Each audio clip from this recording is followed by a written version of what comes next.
kalau misalnya ada bantuan operasional pendidikan yang istilahnya khusus lah, ekstra diberikan oleh Kementerian Agama kepada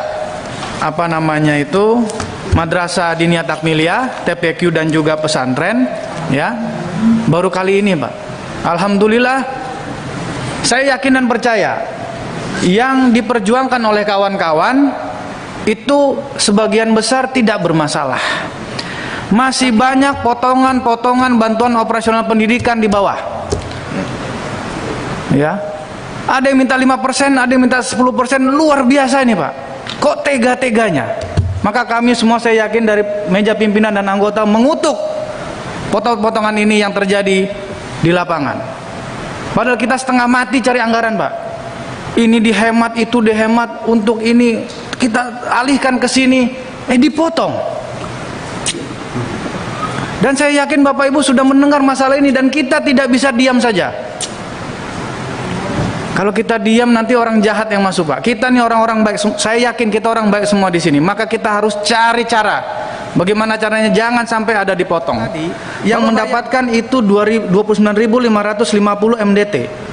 Pondok pesantren 75 kategori besar, 455 kategori sedang, 8.981 kategori kecil, dan 20.125 TPQ.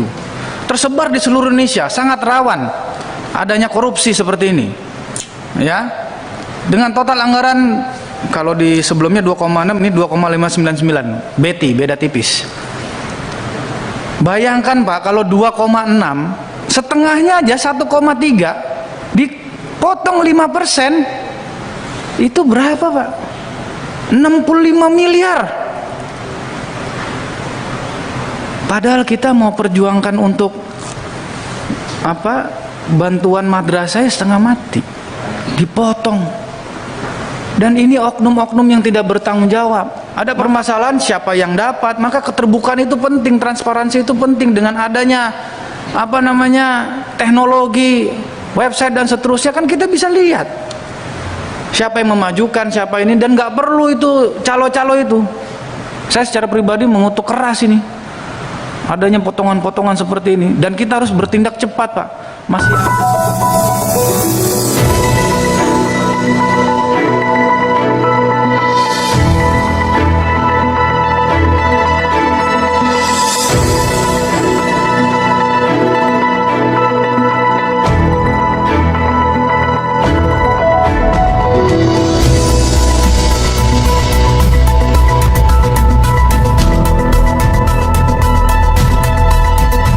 Silakan Pak Ihsan Yunus dari PDP. Terima kasih pimpinan. Bismillahirrahmanirrahim. Assalamualaikum warahmatullahi wabarakatuh. Selamat siang, salam sejahtera untuk kita semua. Yang saya hormati pimpinan Komisi 8, seluruh anggota Komisi 8, baik yang itu hadir secara fisik maupun virtual, Pak Wakil Menteri Agama, kepada seluruh dirjen, para direktur dan seluruh jajarannya. Tentunya kami merasa sedih sekali ketika mendengar berita bahwa Pak Menteri terkena positif corona. Kita semua berdoa semoga beliau diberikan kesembuhan, semoga beliau bisa secepatnya kembali beraktivitas, karena kami sangat memerlukan beliau dalam menentukan kebijakan-kebijakan strategis di mana kondisi negara ini sudah tidak kondusif lagi, Pak. Dengan adanya virus COVID-19, banyak sekali akrobat-akrobat yang harus kita lakukan. Banyak sekali kekhususan-kekhususan yang harus kita lakukan, karena memang tidak bisa diprediksi lagi seberapa besar korban, baik itu kerugian secara ekonomi maupun kesehatan. Kita bisa bayangkan bahwa virus corona ini sudah ada di mana-mana, Pak. Jadi kalau misalnya kami yang di depan ini dan Bapak yang di depan saya ini belum terkena, karena memang itu Allah belum kasih saja. Semoga tidak. Jadi memang betul-betul ini tidak terkendali, Pak. Sekelas Pak Menteri yang saya lihat selalu menjaga protokol COVID, selalu pakai masker, ya. Tanggal 14 September kita baru ketemu, Pak, di ruangan ini berjam-jam. Tanggal 17 dinyatakan positif. Kami kemarin langsung swab test semua, di ruangan ini Bapak lihat sampai 40 orang negatif semua Pak. Alhamdulillah. Tapi kan artinya memang ini sesuatu hal yang nyata dan tidak bisa kita kesampingkan, dan ini memang hanya Allah Subhanahu wa taala, Tuhan yang Maha Esa menentukan kamu kena, kamu nggak kena. Ada berita di India, seorang tua pasangan suami istri selalu di rumah, hanya pergi jalan pagi saja kena juga.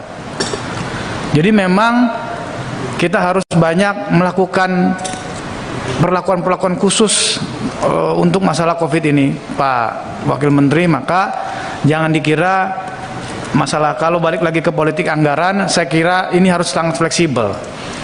Jadi nanti kita akan pantau kembali, kita lihat kembali, kita hitung kembali, dan anggaran-anggaran atau hal-hal yang harus bisa dihemat, kita hemat Pak, karena kita tidak tahu seperti apa masa depan. Jadi bulan Maret, bulan Februari kita bisa ketemu lagi Pak Ketua, dan kita lihat mana yang bisa diefisiensikan dan kita berikan kepada mereka yang terdampak paling luar biasa Pak.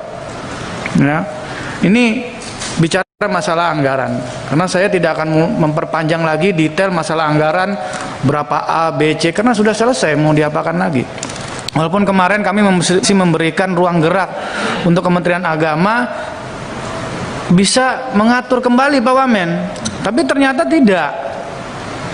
Artinya kan sudah merasa yakin bahwa ini adalah anggaran yang terbaik untuk Kementerian Agama dalam menghadapi COVID ini. Oleh karena itu saya minta pertanggungjawabannya, Bapak Ibu, pertanggungjawabannya masalah anggaran bukan hanya di dunia tapi juga di akhirat.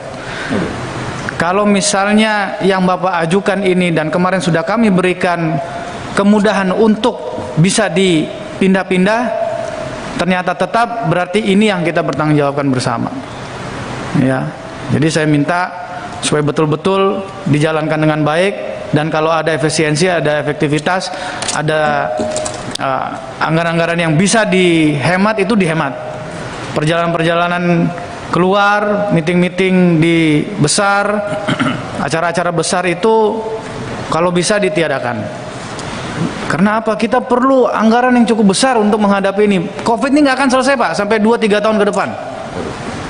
Kalau kita lihat anggarannya, ya, kalau satu vaksin 400.000, ya, itu pemerintah baru menyediakan kurang lebih 36 triliun. Masih jauh Pak. 270 juta itu hanya seper-10-nya, seper-20-nya baru bisa tervaksin. Dan itu pun vaksinnya sampai sekarang masih belum selesai uji klinis. Jadi kita harus selalu siap-siap, sedia payung sebelum hujan, ya, sedia kita siapkan anggaran kita baik-baik supaya kalau ada apa-apa kita siap. Jangan nanti di tengah jalan jadi masalah. Itu yang pertama. Yang kedua, tolong dilihat juga dari sisi anggaran nanti masalah kesetaraan. Saya beragama Islam Pak, tapi bismillahirrahmanirrahim, karena kita di Komisi 8, Komisi 8 ini isinya bukan hanya Muslim, tapi juga ada dari Kristiani, dari Hindu, dari Buddha, dan inilah bahasa kita Pancasila, ya, Bhinneka Tunggal Ika, berbeda-beda tapi tetap satu. Artinya tolong juga dilihat kesetaraan, keadilan bagi kawan-kawan kita, ya, saudara-saudara kita yang beragama non-Muslim. Mereka pun juga terkena COVID Pak, karena COVID ini tidak memandang agama, tidak memandang jabatan, tidak memandang tua muda, semua bisa terkena COVID. Jadi tolong betul-betul diperhatikan, jangan sampai ada yang dianaktirikan di kementerian ini, karena ini adalah Kementerian Agama Republik Indonesia. Ya, jadi saya mohon untuk bimas-bimas yang lain juga dilihat, karena kita lihat juga di daerah-daerah banyak sekolah-sekolah, apa itu namanya Pak Thomas itu ya, sekolah minggu, sekolah pagi itu juga banyak juga Pak menjadi klaster baru, ya, dan perlu bantuan uluran tangan, dan disinilah pemerintah harus turun. Saya berharap Pak Wamen bisa disampaikan juga kepada Menteri Agama, jangan, harus terus peka terhadap masalah-masalah seperti ini. Yang terakhir saya ingin sampaikan masalah BOP. Kami ini baru Pak di Komisi 8. Tidak tahu adat istiadat, budaya, kebiasaan. Kalau misalnya ada bantuan operasional pendidikan yang istilahnya khusus lah, ekstra, diberikan oleh Kementerian Agama kepada apa namanya itu Madrasah Diniyah Takmiliyah, TPQ dan juga pesantren, ya. Baru kali ini, Pak. Alhamdulillah, saya yakin dan percaya yang diperjuangkan oleh kawan-kawan itu sebagian besar tidak bermasalah. Tapi ini juga merupakan petunjuk, merupakan karunia kepada kami ketika kami turun ke lapangan, kita tahu masalahnya ada di mana, Pak. Masih banyak potongan-potongan bantuan operasional pendidikan di bawah. Ya. Ada yang minta 5%, ada yang minta 10%, luar biasa ini, Pak. Kok tega-teganya? Maka kami semua, saya yakin dari meja pimpinan dan anggota mengutuk potong-potongan ini yang terjadi di lapangan. Padahal kita setengah mati cari anggaran, Pak. Ini dihemat, itu dihemat, untuk ini kita alihkan ke sini, dipotong. Dan saya yakin Bapak Ibu sudah mendengar masalah ini dan kita tidak bisa diam saja. Kalau kita diam nanti orang jahat yang masuk, Pak. Kita nih orang-orang baik, saya yakin kita orang baik semua di sini. Maka kita harus cari cara. Bagaimana caranya jangan sampai ada dipotong. Bapak bayangkan yang sesuai dengan pemaparan tadi, yang mendapatkan itu 29.550 MDT. Pondok pesantren 75 kategori besar, 455 kategori sedang, 8.981 kategori kecil, dan 20.125 TPQ. Tersebar di seluruh Indonesia, sangat rawan adanya korupsi seperti ini. Ya. Dengan total anggaran kalau di sebelumnya 2,6, ini 2,599. beda tipis. Bayangkan, Pak, kalau 2,6, setengahnya aja 1,3 dipotong 5%, itu berapa, Pak? 65 miliar. Padahal kita mau perjuangkan untuk apa?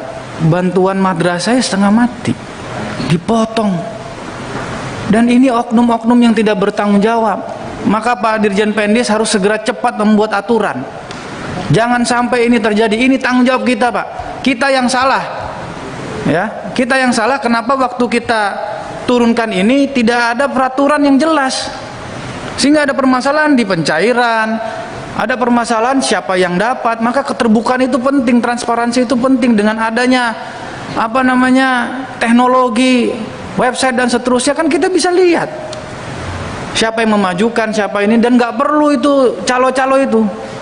Saya secara pribadi mengutuk keras ini adanya potongan-potongan seperti ini, dan kita harus bertindak cepat, Pak. Masih ada tahap kedua dan tahap ketiga. Ya.